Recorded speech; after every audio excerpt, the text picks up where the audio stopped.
Ang video naman natin ngayon ang Tintintal Tours, ating bigyang suporta at pagkilala ang bus company sa video natin ngayon sa larangan ng bus transportation dahil sa kanila naranasan nating sumakay ng mga bus na pang world class.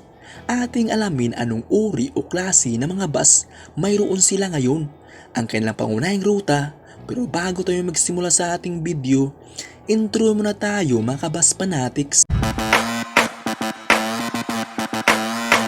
Kung bago ka pa sa aking channel, please subscribe, hit the notification bell for more video. Ang Tintintal Tours ay isang inter-island provincial bus company sa hilagang bahagi ng Visayas.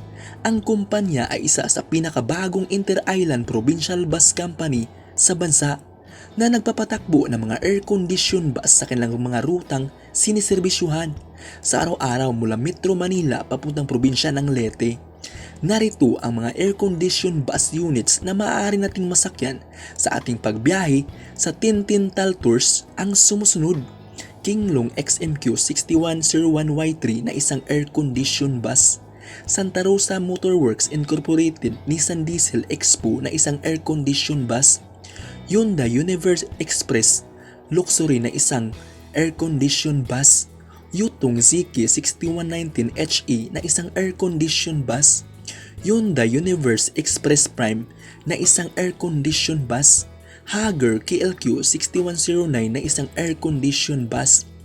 Ang pangunahing rutang siniserbisyuhan ng Tintintal Tours ang sumusunod: Cubao Maasim Tacloban vice versa, Cubao Pasay Maasim Kalubian vice versa, PITX Pasay Cubao Ormoc City San Isidro Leyte vice versa, Pasay Marikina Hinunangan Bayabaybay vice versa. Ang uri o klase na serbisyong binibigay ng kumpanya sa kanilang mga pasahero ang sumusunod. Una, air-conditioned bus. Isang uri ng bus na mayroong aircon at mayroon itong 2x2 seating configuration. At yan ang Tintintal Tours. Sakay na sa biyaheng Tintintal Tours. Happy travel mga kabus fanatics. Keep safe always. Hanggang dito na lang. Hanggang sa susunod nating mga video.